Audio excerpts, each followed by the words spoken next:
Some people carry their pain like a badge of honor, visible for everyone to see. Others bury it so deep that it becomes invisible, even to those who care the most. Marcus Kane belonged to the second kind. The morning sun filtered through the dusty windows of Jennifer's Corner Cafe, casting long shadows across the checkered linoleum floor. The small diner sat on the edge of Ridgefield, Montana, a town of barely 3,000 souls, where everyone knew everyone, and secrets were as rare as summer snow. The bell above the door chimed at exactly 7:15, the same time it had chimed every morning for the past 3 years. Marcus Kane stepped inside, his heavy boots echoing against the floor. At 48 years old, he stood 6'2", with broad shoulders that seemed built to carry the world. His leather vest bore the patch of the Iron Ridge Riders, the motorcycle club he'd led for over a decade. The club wasn't one of those outlaw organizations that dominated headlines. They were riders who loved the open road, supported local charities, and formed a tight-knit brotherhood that transcended the ordinary friendships found in small-town America. "Morning, Marcus," Jennifer Morgan called from behind the counter, her voice warm and familiar. She was a woman in her late 30s, with kind eyes and hands that had poured thousands of cups of coffee for the people of Ridgefield. Her cafe was more than just a business, it was the heart of the community, where farmers discussed crops, teenagers plotted their futures, and the Iron Ridge Riders gathered every Saturday morning. Marcus nodded, his jaw tight. "Morning, Jen." He slid into his usual booth by the window, the worn vinyl seat creaking under his weight. Outside, Main Street was beginning to wake up. Old Tom Patterson was unlocking his hardware store across the street. 2 blocks down, the traffic light, the only one in town, blinked yellow in the early morning light. 11-year-old Lily Morgan sat at the counter, her feet dangling from the tall stool. She had her mother's kind eyes, but possessed an unusual quality for someone her age, an ability to see beyond the surface of things. While other kids her age were absorbed in their phones and video games, Lily watched people, really watched them. She noticed the way Mrs. Henderson's smile never quite reached her eyes after her husband died. She saw how Mr. Chen at the post office always wore long sleeves to hide the tremor in his hands, and lately she'd been watching Marcus Kane. "Honey, can you take this to Marcus?" Jennifer asked, sliding a white ceramic mug across the counter. "Black coffee, extra hot." Lily hopped off her stool and carefully carried the mug to Marcus's table. As she set it down, she noticed his hands. They were large, calloused hands that had gripped countless motorcycle handlebars, but today they trembled slightly as he reached for the cup. "Thank you, Lily," he said, his voice rough, like gravel on asphalt. "You're welcome, Mr. Kane," she replied, but she didn't walk away immediately. She stood there for a moment, studying his face. His dark hair was streaked with gray at the temples, and lines had etched themselves deep around his eyes that seemed to look at everything and nothing at the same time. Marcus glanced up, catching her gaze. For just a second, something flickered across his face, a crack in the armor, before he looked back down at his coffee. Lily returned to her seat at the counter, but her mind stayed with Marcus. She'd seen that look before, in the mirror, during the weeks after her father had left them 5 years ago. It was the look of someone drowning in plain sight while everyone else went about their day, oblivious to the silent struggle. The door chimed again, and 3 more members of the Iron Ridge Riders walked in. Tommy Brennan, the club's vice president, was a stocky man in his mid-40s with a red beard and a booming laugh. Behind him came Derek Mills, the sergeant-at-arms, tall and lean with sharp features, and Jackson Cole, the club's treasurer, who wore wire-rimmed glasses that made him look more like an accountant than a biker, which, coincidentally, he was. "Boss," Tommy called out, grinning wide, "you're here early. Couldn't sleep again?" Marcus forced a smile that didn't quite work. Something like that. The 3 men slid into the booth across from him, their easy banter filling the space. Jennifer brought over more coffee and took their breakfast orders, while Lily pretended to do her homework but continued to observe. "So, we're all set for the charity ride next Saturday," Jackson said, pulling out his phone to show Marcus the route map. "We've got 42 riders confirmed, and the donations are already coming in. Should be a good turnout for the Children's Hospital." "That's great," Marcus said, nodding mechanically. "Good work." Derek leaned forward, concern evident in his eyes. "You okay, Marcus? You seem, I don't know, distant lately." "I'm fine," Marcus replied too quickly. "Just tired. Been working a lot of overtime at the construction site." It wasn't entirely a lie. Marcus did work in construction, managing projects for Richardson & Sons, the largest building company in the county. But it wasn't the long hours that haunted him. It was the emptiness that waited for him when he got home, the house that had once been filled with laughter and love. Now silent, except for the ticking of the grandfather clock in the hallway. His wife, Catherine, had died 14 months ago. A drunk driver had run a red light on a Tuesday afternoon, and in an instant, Marcus's world had shattered. For the first few months, people had rallied around him. They'd brought casseroles, offered condolences, and told him that time would heal all wounds, but time hadn't healed anything. It had only taught him how to hide the pain better. Tommy launched into a story about a recent fishing trip, his animated gestures drawing laughs from Derek and Jackson. Marcus smiled at the right moments, nodded when expected, and said nothing about the fact that he'd spent the previous night sitting in his truck in the driveway, unable to bring himself to go inside the empty house. Lily watched all of this from her perch at the counter. She saw the way Marcus's smile never reached his eyes. She noticed how his fingers gripped the coffee mug just a little too tight, as if it were the only thing keeping him anchored to the earth. And she saw something else, something that made her heart ache with a wisdom beyond her years. She saw a man on the edge. After the men left, Lily approached her mother, who was wiping down the counter. "Mom, is Mr. Kane okay?" Jennifer paused, her expression softening. "Why do you ask, sweetheart? He just seems sad, really sad." Jennifer sighed, setting down her cloth. "Mr. Kane lost his wife last year, honey. Sometimes grief takes a long time to heal. We just have to be kind to him and give him space." "But what if space isn't what he needs?" Lily asked, her voice small but insistent. Jennifer smiled and stroked her daughter's hair. "You have a good heart, Lily. But sometimes grown-ups need to work through things on their own." Lily nodded, but she wasn't convinced. She'd seen something in Marcus's eyes that morning, something that scared her. It was the look of someone who'd stopped fighting, who'd let go of the rope and was simply waiting to fall. As the morning rush came and went, Lily couldn't shake the image of Marcus's trembling hands and hollow eyes.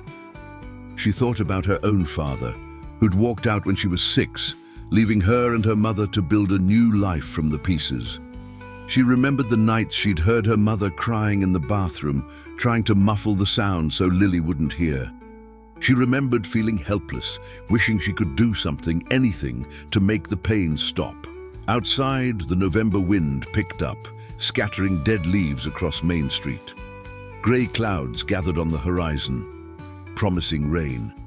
The mountains that surrounded Ridgefield stood silent and watchful, their peaks already dusted with the first snow of the season.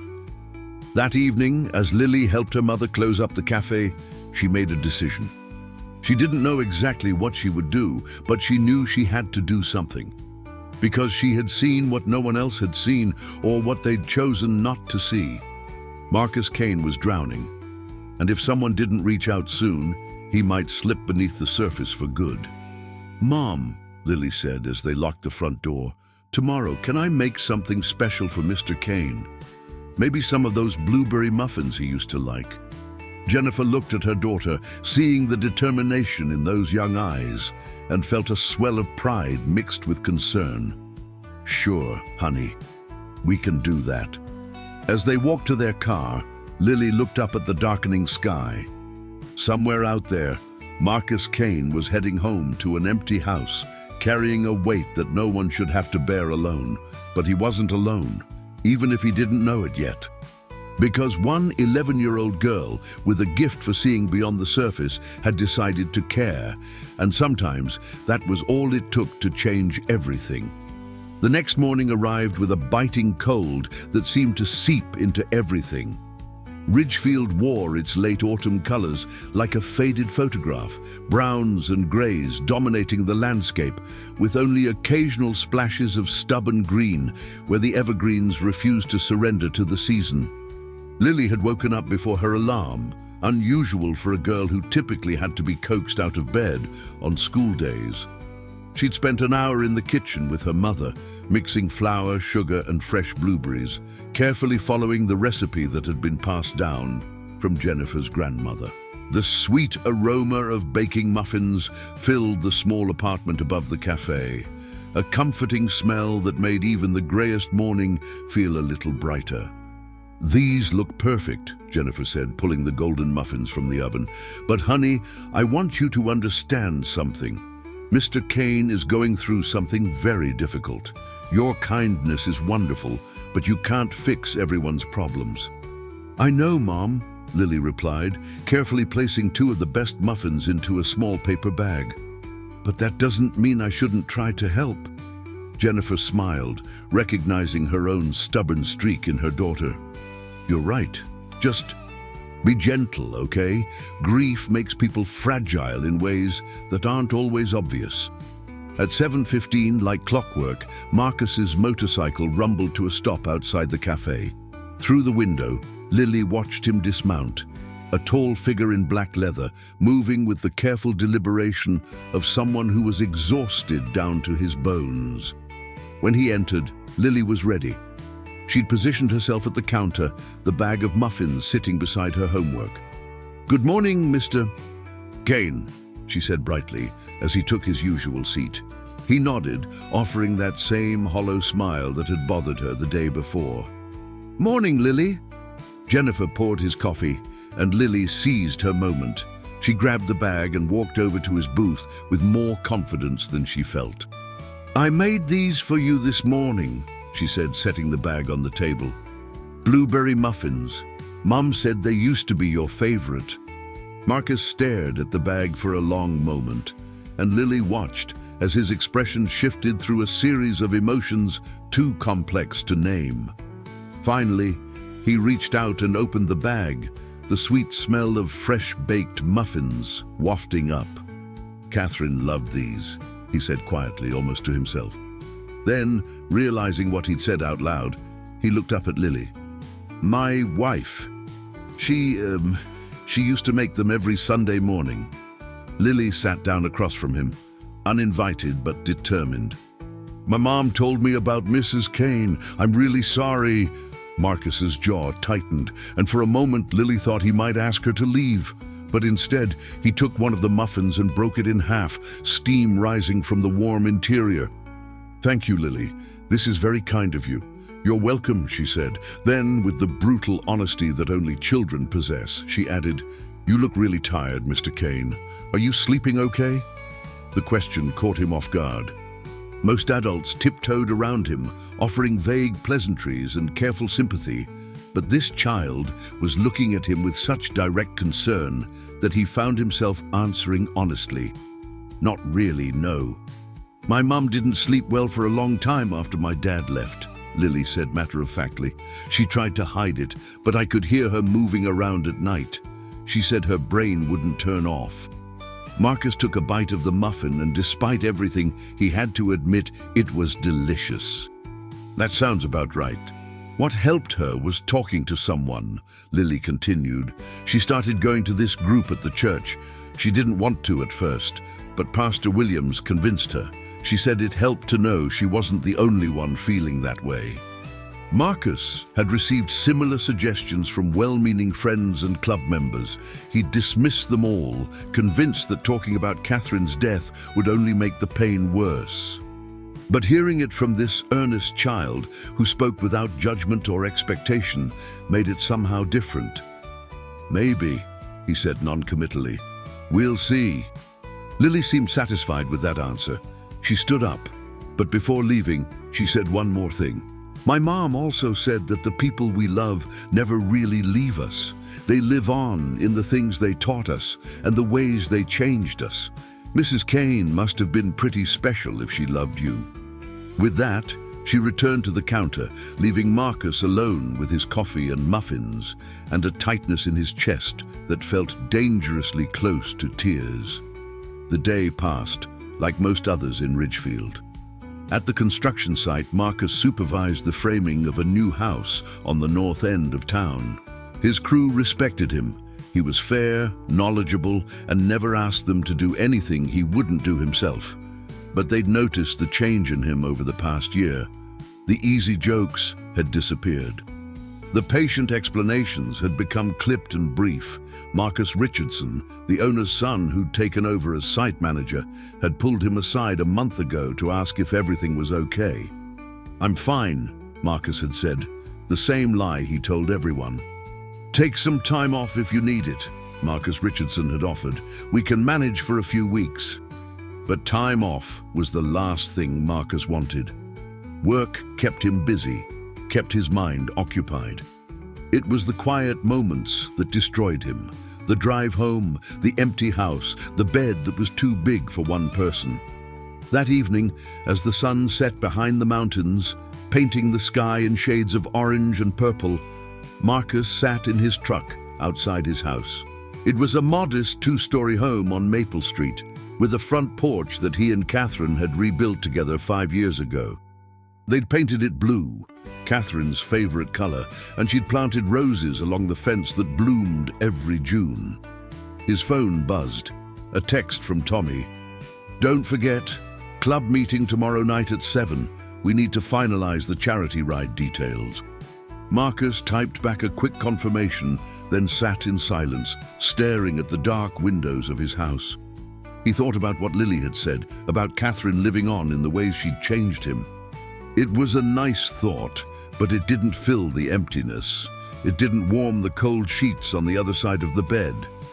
It didn't answer when he said, "I'm home," to an empty kitchen. He finally forced himself out of the truck and into the house. The grandfather clock in the hallway ticked steadily, marking time that felt both too slow and too fast. In the kitchen, he opened the refrigerator and stared at its sparse contents. Some leftover Chinese food, a six-pack of beer, condiments. Catherine would have been horrified. She'd always kept the fridge stocked, always had something homemade ready to eat. Marcus grabbed a beer and walked into the living room, sinking into the worn leather couch. On the mantel above the fireplace sat a framed photograph, their wedding day 22 years ago. Catherine in white, radiant and laughing, her arm linked with his. He'd been 26, full of dreams and certainty. Life had seemed so straightforward then. His phone buzzed again. This time it was Derek. "Hey man, some of us are grabbing beers at O'Malley's. Want to join?" Marcus considered it.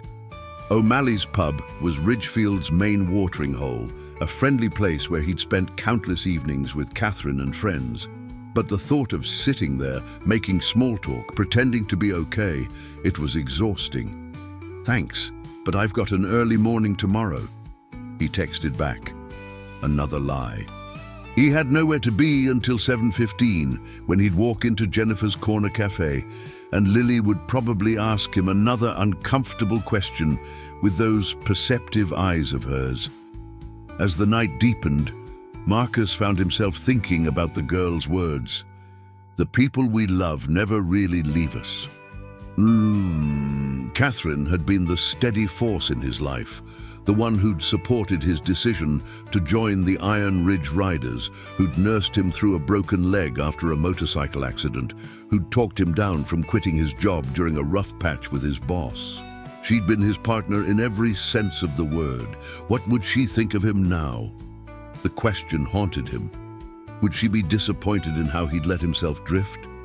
How he'd stopped seeing friends, stopped maintaining the house, stopped really living. "I miss you," he said to the empty room, his voice cracking. "I don't know how to do this without you."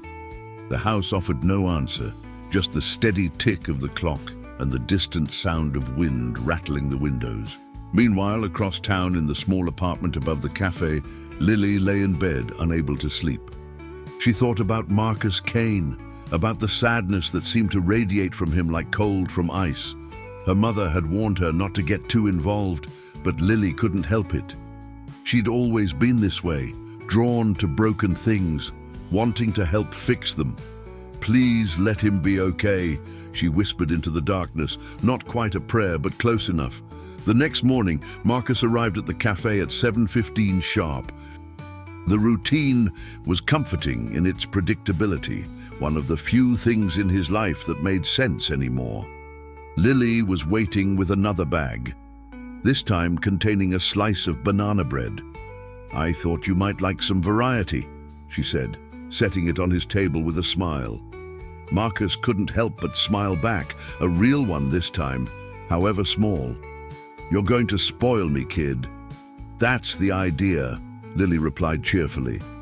Then, more seriously, she added, "Did you think about what I said? About talking to someone?" Marcus sighed. "I did. I'm considering it." "Good," Lily said with satisfaction. "Because keeping all that sadness inside isn't healthy. It's like trying to hold your breath forever. Eventually you have to let it out." Her wisdom, so unexpected from someone so young, struck him deeply. "When did you get so smart?" Lily shrugged. "I'm not smart, I just pay attention. Most people don't really look at each other anymore. They're too busy with their own stuff. But if you look, really look, you can see when someone needs help." Marcus studied her for a long moment. "You're quite remarkable, Lily Morgan." She blushed, pleased but embarrassed. "I just care, that's all." After she left, Marcus sat with his coffee and banana bread, watching the town wake up through the cafe window. Old Tom Patterson unlocking his hardware store. Mrs. Chen from the flower shop arranging bouquets in the window display. The mailman making his rounds. These were his people, his community. They'd supported him after Catherine died, and he'd pushed most of them away. Not out of malice, but out of a desperate need to avoid the pity he saw in their eyes. But Lily didn't look at him with pity. She looked at him with hope, with the expectation that he could get better. Maybe, he thought, just maybe, she was right. That evening, after the club meeting where they finalized plans for the charity ride, Marcus drove past his house and kept going. He drove through the empty streets of Ridgefield, past the darkened storefronts and quiet homes, until he reached the small white church on the edge of town. A sign out front read, "Grief Support Group, Wednesdays at 7 p.m, all welcome."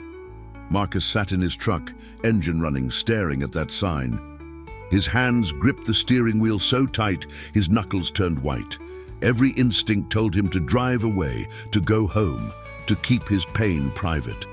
But Lily's voice echoed in his mind. "Eventually, you have to let it out." He turned off the engine. It was Thursday, not Wednesday, so there was no meeting tonight. But next week, maybe next week he'd come back. It was a small step, barely a step at all. But it was something. And something was more than he'd managed in 14 months. As he drove home, Marcus noticed the muffin bag on his passenger seat.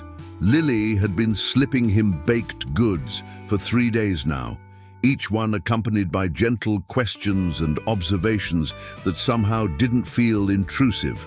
This child, who had her own burdens to carry, had decided that he was worth caring about.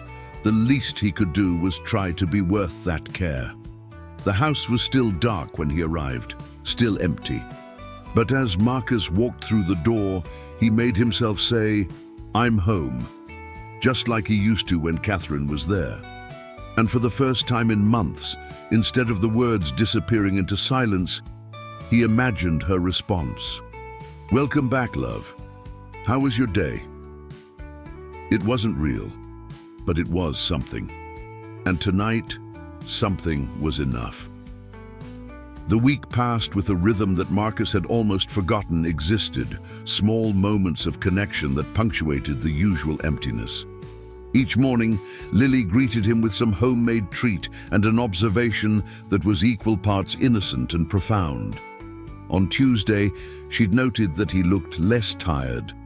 On Wednesday, she'd commented that his smile seemed more real. By Friday, Marcus found himself actually looking forward to these brief encounters, these tiny islands of warmth in an otherwise cold existence. The charity ride was scheduled for Saturday, and the Iron Ridge Riders spent Friday evening at the clubhouse, a converted garage on the outskirts of town that served as their unofficial headquarters. The walls were covered with photographs from past rides, charity events, and brotherhood moments that spanned over 15 years. Tommy stood at the front of the room, reviewing the route one final time. "We'll start at the town square at 9 a.m., head north through the canyon, stop for lunch in Millbrook, then loop back through the mountain pass. Total distance is about 120 miles. We've got local news covering it, and the hospital has already received over $15,000 in donations." The room erupted in cheers and applause. Marcus watched his brothers celebrate, feeling both connected and distant at the same time. These men had stood by him through Catherine's death, had attended the funeral, had checked in regularly afterward. He'd pushed them away, not because he didn't appreciate their support, but because he hadn't known how to accept it. Derek approached him after the meeting, 2 beers in hand. He offered one to Marcus, who accepted it with a nod of thanks. "You seem a little different this week," Derek observed. "Something change?" Marcus took a long drink before answering. "There's this kid at the cafe, Lily, Jennifer's daughter. She's been, I don't know, paying attention, I guess, asking questions, calling me out on my bullshit without actually saying it." Derek laughed. "An 11-year-old is giving you therapy?" "Something like that," Marcus admitted with a small smile. "She's perceptive, sees things other people miss." "Sounds like what you needed," Derek said, his tone more serious. "We've all been worried about you, Marcus. You've been disappearing, even when you're standing right in front of us." The honesty hit hard, but Marcus didn't flinch away from it. "I know. I've been lost. Are you finding your way back?" Marcus considered the question. "I'm trying. I went by the church last night. There's a grief support group on Wednesdays. I'm thinking about going next week." Derek's expression shifted to one of genuine relief. "That's good, man. That's really good. You don't have to do this alone, you know. We're here. We've always been here." "I know," Marcus said, and meant it. "I'm starting to remember that." Saturday morning arrived with perfect riding weather. Clear skies, temperatures in the mid-50s, just enough chill to make the leather feel good without being uncomfortable. By 8:30, Main Street was lined with motorcycles, their chrome gleaming in the morning sun. Residents of Ridgefield came out to watch and show their support, many wearing the blue ribbons that symbolized the Children's Hospital fundraiser. Marcus stood beside his bike, a 2018 Harley-Davidson Road King that he'd owned for 7 years. Catherine had ridden with him countless times, her arms wrapped around his waist, her laughter audible even over the engine's roar. This would be the first major ride since her death, and the weight of that realization settled heavily on his shoulders. "Mr. Kane."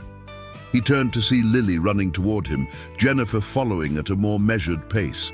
The girl wore jeans, sneakers, and a bright red jacket that made her easy to spot in the growing crowd. "You came," Marcus said, surprised and touched. "Of course," Lily replied, slightly out of breath. "I wanted to see you before the ride. Are you nervous?" "A little," he admitted. "It's been a while since I've done something like this." Lily reached into her jacket pocket and pulled out a small object wrapped in tissue paper. "I made this for you, for good luck." Marcus carefully unwrapped it to reveal a simple braided bracelet made from blue and white thread. The craftsmanship was rough, clearly the work of a child, but the gesture was pure. Blue was Mrs. Kane's favorite color, right? Lily asked. Mom told me that, and white is for new beginnings. I learned that at school. Marcus felt his throat tighten.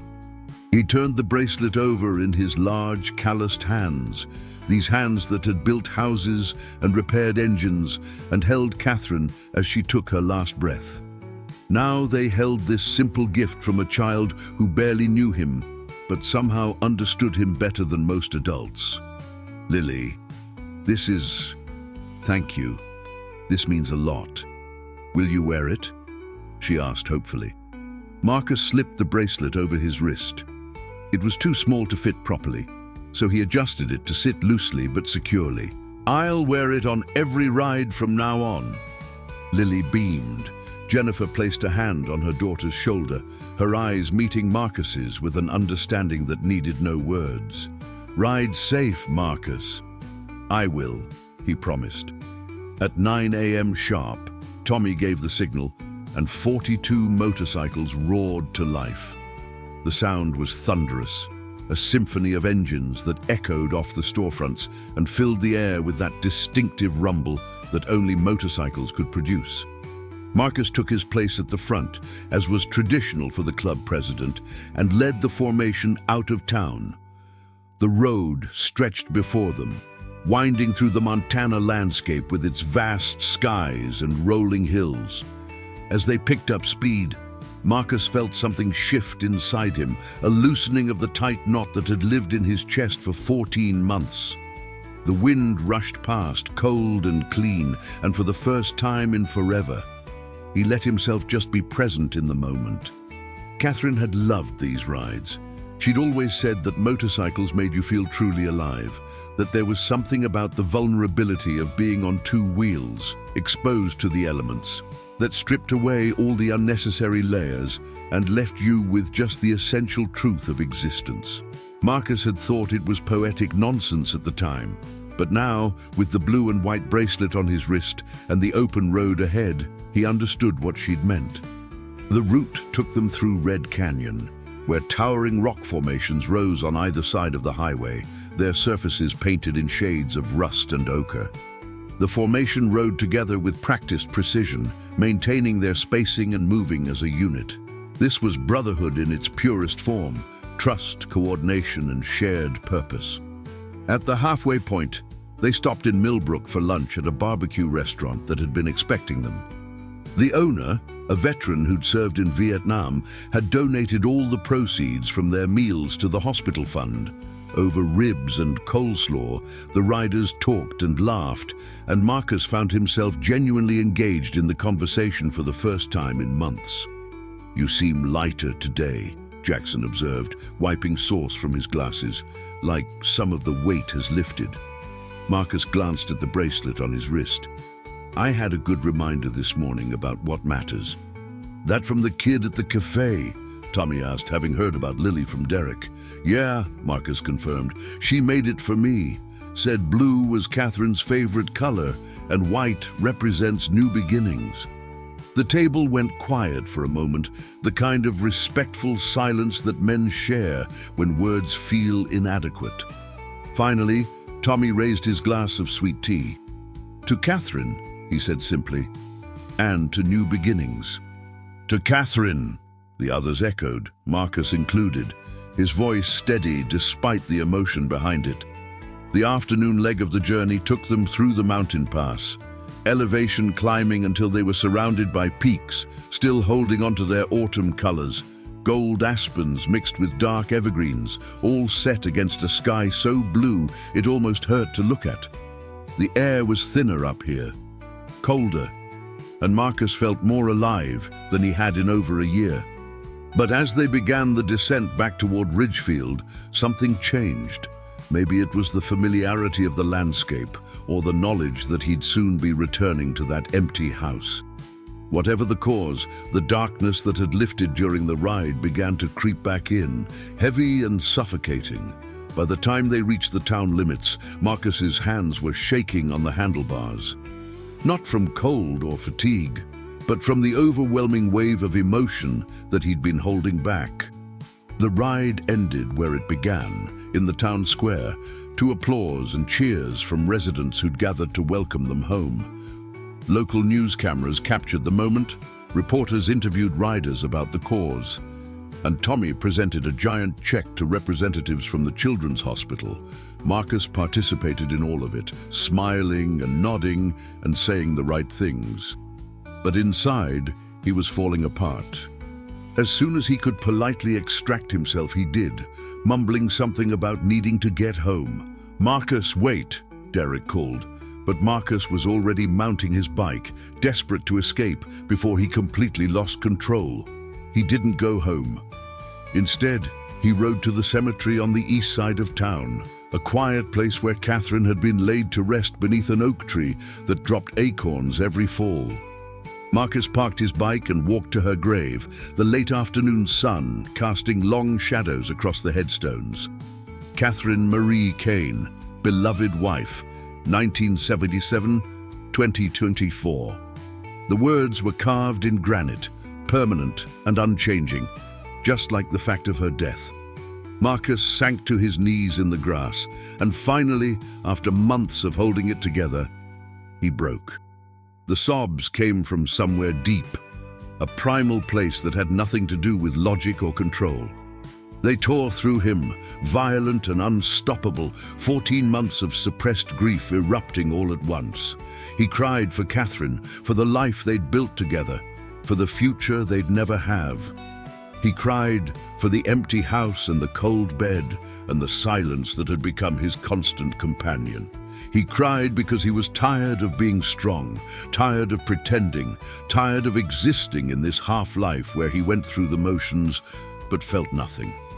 "I don't know how to do this," he gasped between sobs, his hands pressed against the cold granite. "I don't know how to be without you. Everything is wrong. Everything hurts. I need you, and you're gone, and I don't understand how I'm supposed to keep going." The cemetery offered no answers, just the rustling of leaves in the wind and the distant sound of a crow calling from the oak branches above. Marcus stayed there until the tears finally stopped, until he'd wrung himself out completely and sat empty and exhausted in the fading light. His phone buzzed. Multiple texts from concerned club members asking if he was okay. One from Jennifer. "Lily told me you looked sad when you came back. Are you all right? If you need to talk, call me." Marcus stared at the messages, these offerings of concern and care from people who refused to let him isolate himself completely. Slowly, with shaking hands, he typed a response to Jennifer. "I'm at the cemetery, I'm not okay, but I think maybe that's okay." The response came quickly. "Do you want company?" Marcus thought about it. His first instinct was to refuse, to deal with this alone, as he'd dealt with everything else. But Lily's words echoed in his mind. Keeping all that sadness inside isn't healthy. "Yes," he typed back. "Please." 20 minutes later, Jennifer arrived, alone. She'd left Lily with a neighbor, understanding instinctively that this moment required adult presence. She found Marcus still sitting by the grave, looking hollowed out but calmer. "Hey," she said softly, sitting down beside him in the grass, not caring about the damp or the cold. "Hey," he replied, his voice rough from crying. They sat in comfortable silence for a while, watching the sun sink lower toward the mountains. Finally, Marcus spoke. "I had a good day today. The ride was exactly what I needed, but when it was over, when I had to come back to real life, it all came crashing down. It's like I can pretend for a little while that things are okay, but eventually I remember that she's gone, and it destroys me all over again." Jennifer nodded. "Grief isn't linear. You can have moments of joy and then moments of crushing sadness, sometimes within minutes of each other. It doesn't mean you're failing or going backwards, it just means you're human." "Lily said something similar," Marcus said with a faint smile. "She's pretty wise for 11. "She is," Jennifer agreed. "She's been through her own losses. Her father leaving it changed her. made her more aware of other people's pain. "I'm sorry," Marcus said. "I didn't know the details." Jennifer shrugged. "It was 5 years ago. We've built a good life, just the two of us. But it taught both of us that healing isn't about forgetting or moving on. It's about learning to carry the loss in a way that doesn't destroy you." Marcus looked at Catherine's headstone, running his fingers over the carved letters. "I don't want to forget her. I'm terrified of forgetting." "You won't," Jennifer assured him. "Love like that doesn't disappear. It becomes part of who you are. Catherine shaped you, changed you, and that doesn't end just because she's gone." They talked until the sun set completely and the temperature dropped enough that they had to leave. As they walked back to their vehicles, Marcus felt different, not better exactly, but clearer. The breakdown had been necessary, a release valve for pressure that had been building for too long. "Thank you," he said to Jennifer, "for coming, for understanding." "That's what community is for," she replied. "We take care of each other. That's how we survive." As Marcus rode home through the dark streets of Ridgefield, he thought about that word, community. He'd been so focused on his individual pain that he'd forgotten he was part of something larger, the Iron Ridge Riders, the town, the network of people who knew him and cared about him. People like Jennifer and Lily, who saw his struggle and refused to look away. When he arrived home, the house was still empty. But as he walked through the door and said, "I'm home," to the silence, he added something new. "And I'm going to be okay. Not today, maybe not tomorrow, but someday." It was a promise to himself, to Catherine's memory, and to an 11-year-old girl with a gift for seeing what others missed. And for the first time in 14 months, Marcus Kane actually believed it might be true. Sunday morning arrived with unexpected snow, early even for Montana. Marcus woke to find the world outside transformed into a pristine white landscape, quiet and peaceful in a way that felt almost sacred. He lay in bed for a moment, taking inventory of how he felt. Exhausted from yesterday's emotional release, certainly, but also somehow lighter, as if crying at Catherine's grave had released some of the pressure that had been crushing him for so long. The blue and white bracelet still encircled his wrist. He'd forgotten to take it off before sleeping, and now it served as a tangible reminder of the connections he'd been neglecting: Lily's persistent kindness, Jennifer's compassionate presence, his club brothers' steady support. At 7:15, Marcus walked into the cafe, shaking snow from his jacket. The warmth inside was immediate and welcoming, the smell of fresh coffee and cinnamon rolls filling the air. Lily was at her usual spot at the counter, but when she saw him, her face lit up with a smile that seemed to chase away the morning's chill. "Mr. Kane, you're wearing the bracelet." She hopped off her stool and came over to inspect her handiwork. "Did it bring you good luck yesterday?" Marcus thought about the ride, the breakdown at the cemetery, the conversation with Jennifer. "You know what, Lily? I think it did, in ways I didn't expect." Jennifer emerged from the kitchen carrying a fresh pot of coffee. Her eyes met Marcus's with an understanding that came from their conversation the previous evening. She didn't ask how he was feeling or make any reference to finding him at the cemetery. Instead, she simply smiled and poured his coffee. "The usual?" she asked. "Actually," Marcus said, surprising himself, "I'll have whatever your special is today. Time to try something different." Lily grinned. "That's the spirit. Mom makes amazing French toast on Sundays." As Marcus settled into his booth, Tommy, Derek and Jackson arrived, stomping snow off their boots and arguing good-naturedly about the best technique for riding in winter conditions. "Boss," Tommy called, sliding into the booth, "hell of a ride yesterday. We raised over $20,000 total." "That's incredible," Marcus said, and found that he genuinely felt proud of what they'd accomplished. "The hospital is going to be thrilled." Derek studied Marcus's face with the careful attention of someone who'd known him for over a decade. You doing okay? You left pretty quick yesterday. Marcus could have deflected, could have offered another easy lie. Instead, he chose honesty. I had a rough moment. Went to visit Catherine's grave and had a bit of a breakdown.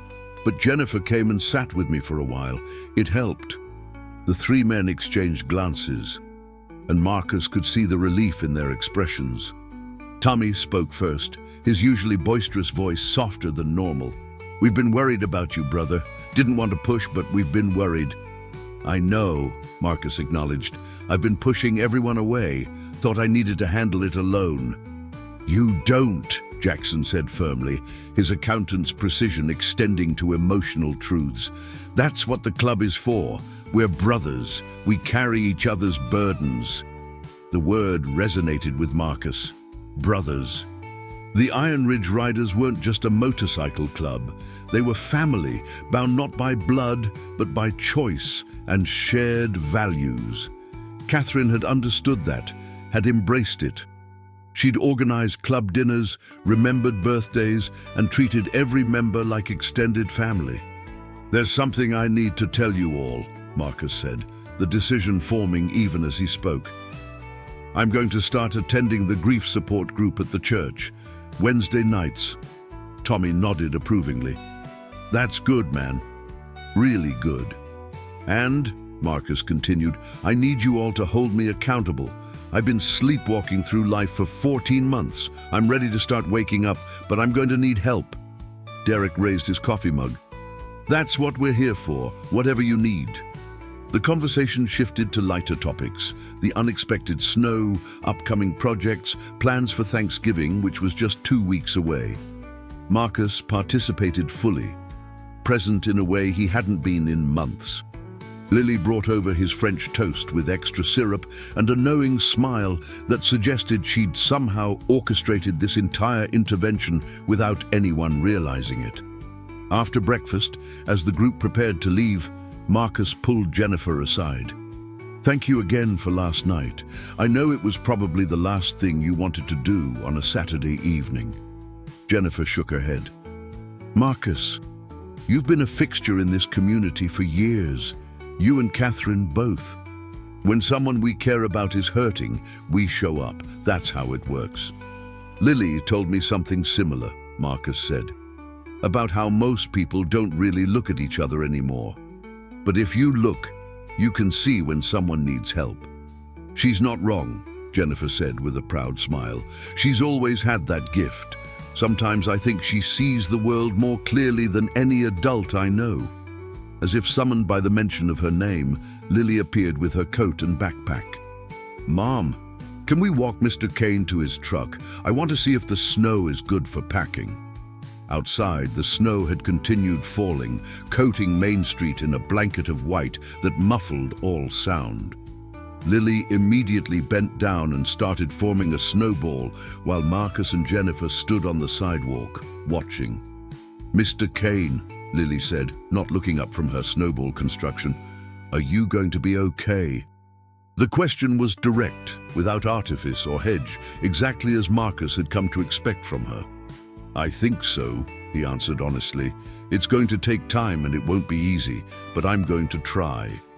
Lily stood up, her snowball perfectly formed. "That's all anyone can do. Try their best and accept help when they need it." She paused, then added with the seriousness that only children can pull off without seeming pretentious, "Mrs. Kane would want you to be happy again, you know. People who love us don't want us to stay sad forever." Marcus felt his throat tighten, but this time the emotion didn't overwhelm him. "You're right, Lily. She wouldn't want that." "So you'll try? Really try?" "I promise." Lily nodded, satisfied, then threw her snowball at a nearby stop sign, hitting it dead center. "Good, because you're too nice to be sad all the time. Plus, the world needs good people, and you're one of them." With that pronouncement, she skipped back toward the cafe, leaving Marcus and Jennifer standing in the falling snow. "She's something special," Marcus said, watching the girl disappear inside. "She really is," Jennifer agreed, "and she's right, you know. About all of it." Marcus nodded, pulling his jacket tighter against the cold. I know. I'm starting to see that. The week that followed marked a subtle shift in Marcus's routine. He still arrived at the cafe at 7:15 each morning, still ordered his coffee, still sat in the same booth. But now he engaged more fully, talking with other customers, joking with Lily, staying an extra 15 minutes to help Jennifer stack chairs when they were short-staffed. At work, his crew noticed the change too. Marcus started sharing stories again, offering patient explanations like he used to, even laughing at Tommy Brennan's terrible jokes when Tommy stopped by the site to discuss club business. "You seem different," his boss, Marcus Richardson, observed on Tuesday afternoon. "Like you're actually here instead of just going through the motions." "I'm working on it," Marcus replied. "Got some good advice from an 11-year-old. Marcus Richardson laughed. "Sometimes kids see things clearer than we do. My daughter told me last year that I was working too hard and missing out on life. Turned out she was right." Wednesday evening arrived cold and clear, the early snow having melted away to reveal the brown grass and bare trees of late November. Marcus sat in his truck outside the small white church, staring at the entrance where warm light spilled from the windows. Inside, the grief support group was gathering, strangers brought together by loss, seeking understanding and healing. His phone buzzed, a text from Lily. "Good luck tonight, Mr. Kane. Remember, you're braver than you think." Marcus smiled. The kid had somehow gotten his number from her mother and had been sending encouraging messages throughout the week. He typed back, "Thanks, Lily. Heading in now." The response came immediately. "Proud of you." Those 3 words from an 11-year-old girl gave Marcus the courage he needed. He pocketed his phone, touched the blue and white bracelet on his wrist, and walked into the church. The support group met in a small room off the main chapel. 8 people sat in a circle of folding chairs, men and women of various ages, all wearing expressions that Marcus recognized because he'd seen it in his own mirror. The hollowed-out look of profound loss. Pastor Williams, a kind-faced man in his 60s, greeted Marcus at the door. "Marcus Kane, I'm so glad you came. Please have a seat wherever you're comfortable." Marcus chose a chair and sat down, his heart pounding. The session began with introductions, first names only, though Marcus recognized a few people from around town. There was Rebecca, who'd lost her teenage son in a car accident. Michael, whose husband had died of cancer. Sandra, grieving her sister. Each person carried their own specific pain, yet somehow it was all connected by the universal experience of loss. When it came to Marcus's turn, he took a deep breath. "I'm Marcus. My wife Catherine died 14 months ago. Drunk driver. I've been struggling." "Welcome, Marcus," Pastor Williams said gently. "We're glad you're here. This is a safe space to share whatever you're feeling without judgment." For the next hour, Marcus listened as people shared their experiences. The anger, the guilt, the moments of unexpected joy, followed by crushing grief, the struggle to find meaning in a world that had fundamentally changed. He heard his own thoughts and feelings reflected in their words, and the isolation that had defined his last 14 months began to crack. When Pastor Williams asked if anyone else wanted to share, Marcus surprised himself by raising his hand. "I've been trying to handle this alone," he said, his voice steady despite the emotion behind it. "Pushing people away because I thought that's what I needed to do.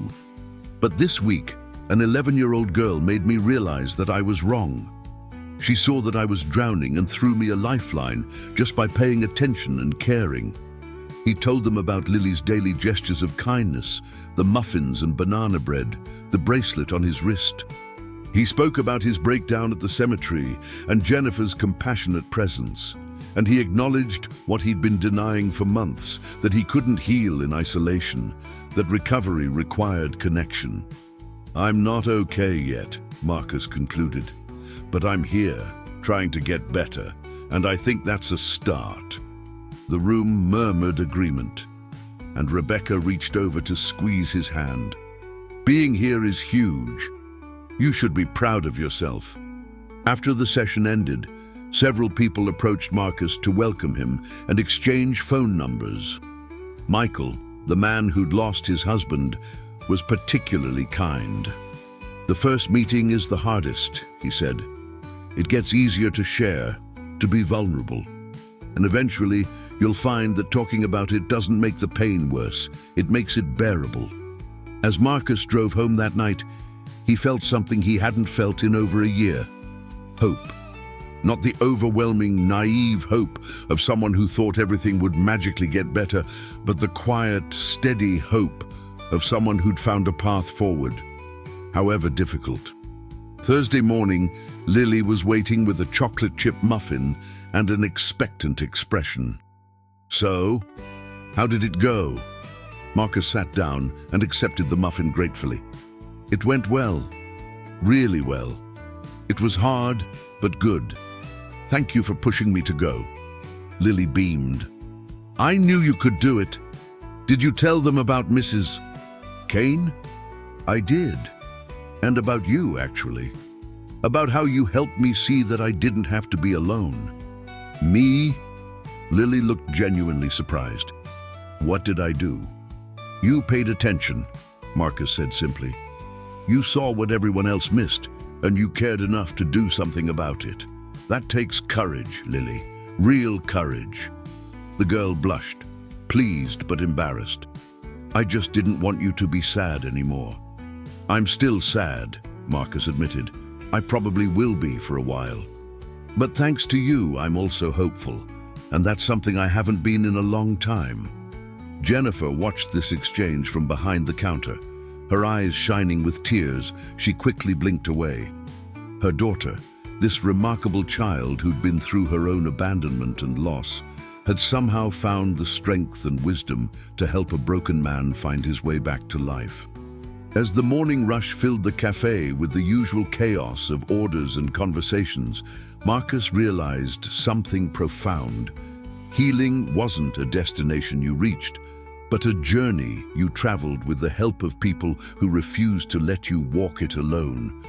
He had his club brothers, he had Jennifer and Lily, he had the support group at the church, he had community.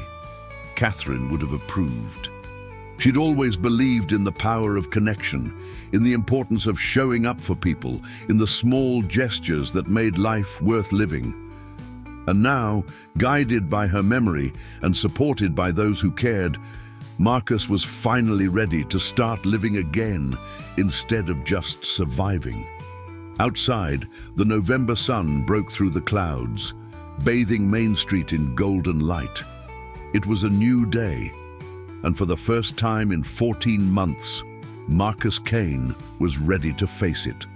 Thanksgiving arrived in Ridgefield with the kind of cold that made breath visible and turned the tips of noses red within minutes of stepping outside. The town square had been decorated with autumn colors, orange pumpkins, bundles of cornstalks, and a banner announcing the annual community dinner at the church hall, a tradition that dated back over 50 years. Marcus had attended this dinner every year since moving to Ridgefield in his 20s, always with Catherine by his side. Last year, just 6 months after her death, he'd stayed home, unable to face the sympathetic looks and well-meaning condolences. But this year felt different. This year, he was ready.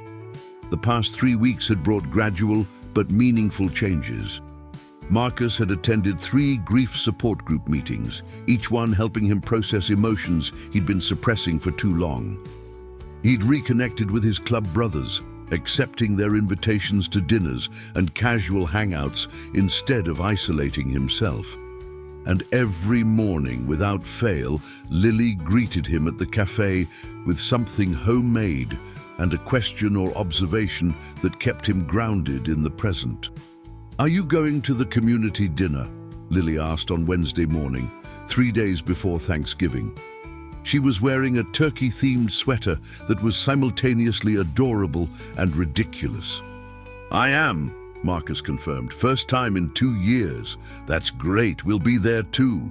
Mom's making her famous sweet potato casserole. Will you sit with us?" The invitation was simple. offered without any awareness of how much it meant. Last year, Marcus had eaten Thanksgiving dinner alone in his empty house, unable to stomach the thought of facing the community without Catherine. This year, he had people actively wanting his company. "I'd like that very much, Lily." "Perfect." She handed him a cinnamon roll. "I made these yesterday. They might not be as good as Mrs. Kane used to make, but Mom said I did a pretty good job." Marcus took a bite, the warm sweetness spreading across his tongue. "Lily, this is wonderful. Catherine would be proud of your baking skills." The girl's face glowed with pride, and she skipped back to the counter, satisfied with her contribution to the morning. Thanksgiving morning dawned clear and cold, the sky a brilliant blue that seemed almost too vivid to be real. Marcus woke early, the house quiet around him. For a moment, the familiar weight of loss settled on his chest. This was the second Thanksgiving without Catherine, the second holiday navigating grief. But then he thought about the day ahead, about sitting with Lily and Jennifer, about being part of the community again, and the weight lifted slightly. He showered and dressed carefully, choosing the dark blue sweater that Catherine had given him 3 Christmases ago. It still smelled faintly of the cedar closet where he'd stored it. On his wrist, he fastened the blue and white bracelet that had become a daily reminder of connection, hope, and the unexpected wisdom of an 11-year-old girl. The church hall was already bustling with activity when Marcus arrived at 3 o'clock. Long tables draped in autumn-colored cloths filled the space, and the kitchen hummed with volunteers preparing the feast. The air was rich with the smell of roasting turkey, fresh-baked rolls, and cinnamon. "Marcus!" Tommy's voice boomed across the room. The Iron Ridge Riders had claimed a large table near the back, and several members waved him over. But Marcus held up a hand. "I'll join you guys later. I promised someone I'd sit with them first." He spotted Lily and Jennifer setting down dishes at a table by the window. Lily was still wearing her turkey sweater, and her face lit up when she saw him approaching. "Mr. Kane, you came, and you're wearing the sweater." "I am," Marcus confirmed, pulling out a chair beside her. "You said to dress nice, so I did." Jennifer smiled warmly. "It's good to see you, Marcus. Happy Thanksgiving." "Happy Thanksgiving," he replied, and for the first time in 2 years, he actually meant it. The meal was abundant. Turkey, stuffing, mashed potatoes, green bean casserole, cranberry sauce, and Jennifer's famous sweet potato dish that Lily had mentioned. As people filled their plates and settled into conversations, Marcus found himself surrounded by the comfortable noise of community, laughter, storytelling, the clink of silverware on plates. Pastor Williams stood to offer a blessing, and the room fell silent. Today, we gather in gratitude for the abundance before us, for the community around us, and for the resilience within us. We remember those who are no longer at our tables, and we honor their memory by living fully, loving deeply, and supporting one another through all seasons of life. Marcus felt tears prick his eyes, but didn't try to hide them. Lily reached over and squeezed his hand, a gesture of solidarity that needed no words. Throughout the meal, Marcus told stories about Catherine, how she'd once accidentally set the Thanksgiving turkey on fire, how she'd organized a winter coat drive that had grown into an annual tradition, how she'd taught herself to ride a motorcycle at age 40 because she wanted to share that part of his life. The stories flowed easily, and Marcus realized something profound. Talking about her didn't diminish her memory or make the loss sharper. Instead, it kept her present, woven into the fabric of his ongoing life. "She sounds amazing," Lily said, her eyes wide with admiration. "I wish I could have met her." "She would have loved you," Marcus said with certainty. "She had a soft spot for observant, kind-hearted people. You would have been fast friends." After dinner, as volunteers cleared tables and brought out pumpkin and apple pies, Derek approached with Tommy and Jackson in tow. "Mind if we crash your party?" Derek asked with a grin. "The more the merrier," Jennifer said, making room at the table. The evening evolved into something Marcus hadn't experienced in over a year: genuine joy. His club brothers shared road trip stories that had Lily hanging on every word. Jennifer talked about her plans to expand the cafe's menu. Marcus found himself laughing, really laughing, at Tommy's impression of a tourist who'd asked if Montana was part of Canada. As the evening wound down and families began heading home, Pastor Williams approached their table. "Marcus, I wanted to tell you how proud I am of your progress these past few weeks.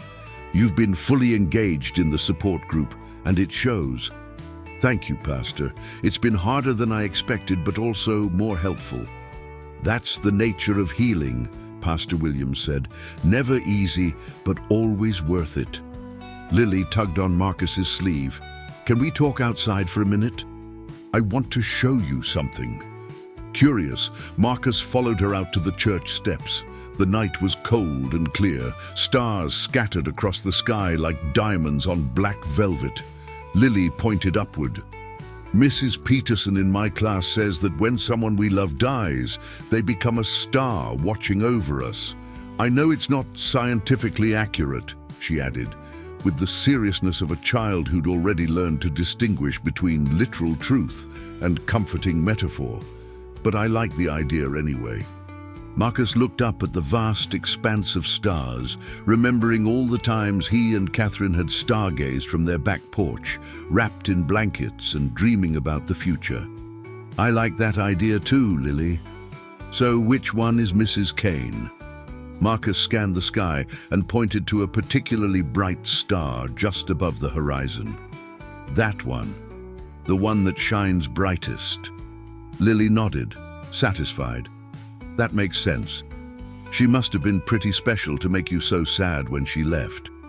"She was extraordinary," Marcus said. "But you know what? Meeting you has reminded me of something important.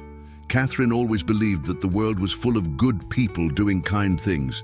She'd love knowing that someone like you was out there, helping people who needed it." "I didn't do anything special," Lily protested. "I just paid attention." "Sometimes that's the most special thing of all," Marcus replied. "You saw someone drowning and you threw them a lifeline. That took courage and compassion. Don't underestimate what you did, Lily. You saved my life." The girl's eyes widened. "Really?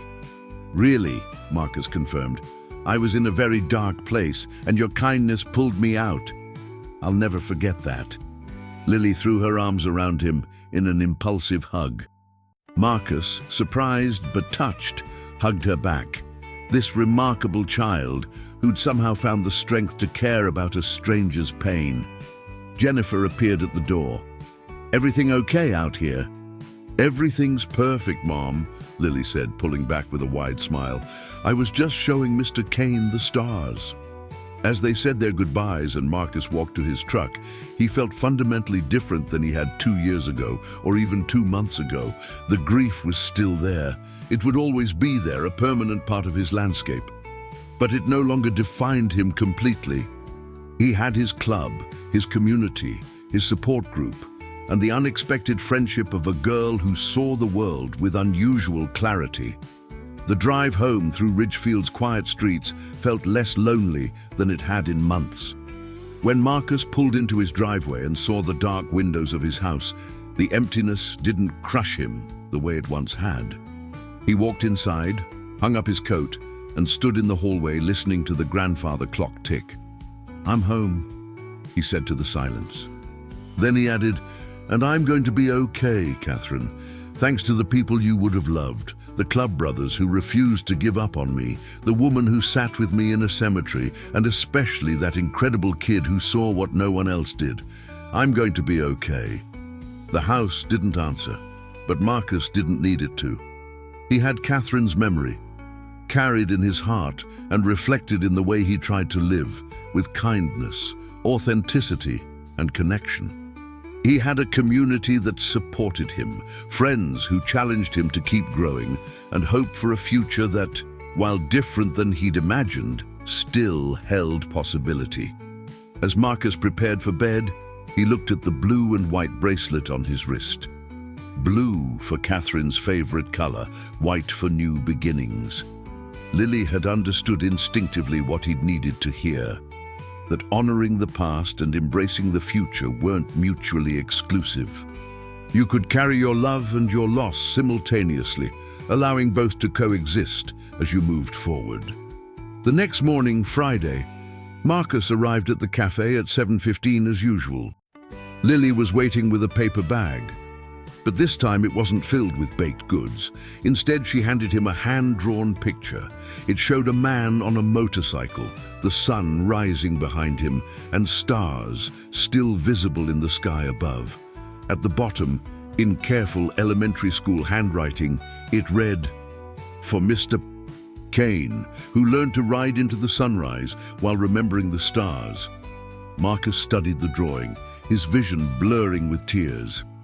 "Lily, this is beautiful. Thank you. You're welcome. You can put it in your house so you remember that it's okay to be happy again. The people we love want us to be happy." Jennifer watched this exchange from the counter, her own eyes moist. Her daughter, this wise, compassionate child, had somehow accomplished what grief counselors and well-meaning friends couldn't. She'd helped a broken man find his way back to wholeness, one small gesture at a time. "How do you always know exactly what people need?" Marcus asked Lily. She shrugged. "I don't know, I just look at people and try to see them, really see them. Most of the time, people just want to know that someone cares." "Well, I want you to know that I care about you too," Marcus said seriously. "You've given me an incredible gift these past few weeks. If you ever need anything, help with homework, someone to talk to, anything at all, I'm here for you. That's a promise." "Deal," Lily said, extending her hand for a formal handshake, which Marcus accepted with equal gravity. As the morning unfolded with its usual rhythm, Marcus reflected on the journey of the past 6 weeks. From that first morning, when Lily had noticed his trembling hands and hollow eyes, to the breakdown at Catherine's grave, to the first terrifying step into the support group, to this Thanksgiving surrounded by community, it had been a path of small steps and gradual healing. He wasn't fixed. Grief didn't work that way. There would still be hard days, moments when the loss felt fresh and overwhelming. But now he had tools to cope, people to lean on, and most importantly, hope that the future held more than just survival. Tommy stuck his head through the cafe door. "Boss, club ride this Sunday if you're interested. Just a short one, up through Morrison Canyon and back." Marcus didn't hesitate. "Count me in." "Excellent. Oh, and bring that bracelet. It's good luck." After Tommy left, Lily looked at Marcus with satisfaction. "See? You're doing it. You're living again." "Thanks to you," Marcus said. "You saw what no one else could see, and you cared enough to do something about it. That takes a special kind of courage, Lily Morgan." The girl blushed, but held his gaze with those perceptive eyes that had started everything. "Everyone deserves someone who sees them, Mr. Kane. Everyone deserves to be saved." As Marcus left the cafe and mounted his motorcycle, he looked back through the window. Lily waved, her smile bright and genuine, and Marcus waved back.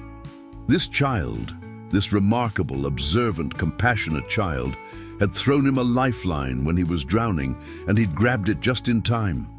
The engine rumbled to life, and Marcus pulled onto Main Street, the blue and white bracelet secure on his wrist. Above him, the Montana sky stretched vast and clear. Somewhere among those invisible daytime stars, he imagined Catherine watching, proud of how he'd fought his way back to the light, grateful for the people, especially one 11-year-old girl who'd refused to let him drown. The road ahead was uncertain, but Marcus Kane was finally ready to ride it. Not alone, but surrounded by brotherhood, community, and the memory of a love that would guide him forward even as it anchored him to his past. And somewhere in a cafe on Main Street, Lily Morgan returned to her homework, satisfied with the job well done, already watching the next customer who walked through the door, always seeing, always caring, always ready to be the lifeline that someone desperately needed. So did this story touch your heart in any way? If it did, we'd love to hear from you in the comments below. Share your thoughts. Tell us if you've ever been that person who saw something others missed, or if someone has been that light in your darkest moment. And if this story moved you, please give it a like, share it with someone who might need to hear it, and subscribe to our channel for more stories that celebrate the power of human connection and compassion. Thank you for watching. And remember, sometimes the smallest acts of kindness can save a life.